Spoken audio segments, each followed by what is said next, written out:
فوراً جواب دیا وَلَٰكِنِّي أُخْبِرُكَ یا محمد، اے محمد جان لیجئے کہ ان اللہ عز وجل یکثر من الثناء والصلاة علی علی بن ابی طالب فوق العرش، اللہ عرش کے اوپر مسلسل علی کی ثنا کرتا ہے، علی کے اوپر درود بھیجتا ہے۔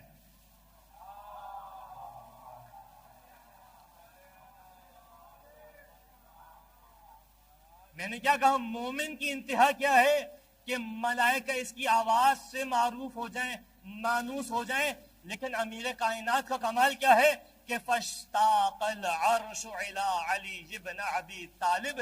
نتیجہ یہ ہوا کہ جب خدا مسلسل ثنائے علی کر رہا تھا، مسلسل علی کے فضائل عرش کے اوپر بیان کر رہا تھا، نتیجہ یہ ہوا کہ عرش بھی علی کی زیارت کا مشتاق ہو گیا۔